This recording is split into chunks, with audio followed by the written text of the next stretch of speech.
Putin ने शुरू किया ऑपरेशन सेट, यूक्रेन की ओर बढ़ने लगे रूसी ट्रंक और तोपें। नमस्कार दोस्तों, मैं मान्या अरोड़ा, स्वागत है आपका ट्रिगर न्यूज में। यूक्रेन पर किसी भी वक्त हमला किए जाने की पश्चिमी देशों की आशंका के बीच रूसी के भक्तरबंद तोपों और भारी काफिलों को यूक्रेन की सीमा की ओर बढ़ने की खबरों ने चिंता को और बढ़ा दिया है। ब्रिटेन के अखबार डेली मेल की रिपोर्ट के मुताबिक इन तोपों पर अंग्रेजी का Z अक्षर लिखा हुआ है और संभवतः ये उनकी भूमिका को दर्शाता है। Z अक्षर सिर्फ तोपों पर ही नहीं बल्कि बंदूकें, ईंधन ट्रकों और आपूर्ति वाहनों पर भी पेंट से लिखा गया है। तोपों और इस काफिलों को यूक्रेन की सीमा से लगे कास के पास और बेलागोरोद में देखा गया है। रूस की सेना के करीब 200 वाहनों पर Z लिखा हुआ है, जो जल्दबाजी में पेंट किया हुआ लगता है। माना जा रहा है कि सेना के इस जत्थे को निकट भविष्य के लिए अपना काम और योजना दी गई है। यह खबर ऐसे समय में आ रही है जब रूस बेलारूस में रणनीतिक अभ्यास कर रहा है और साथ ही उसने यूक्रेन की ओर से बमबारी का आरोप लगाते हुए उस पर आपराधिक मामला भी दर्ज किया है।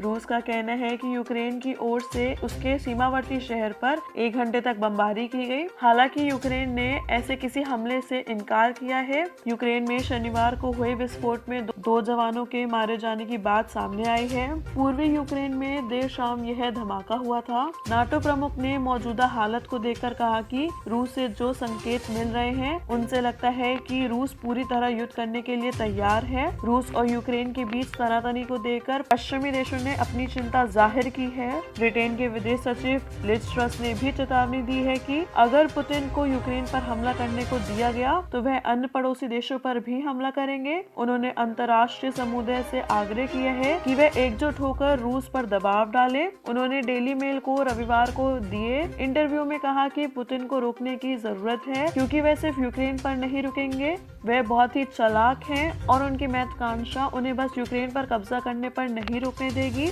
बल्कि वह समय को वापस 1990 या उससे पहले के दौर में वापस ले जाना चाहते हैं। जुड़े रहिए बाकी की खबरों के लिए। धन्यवाद।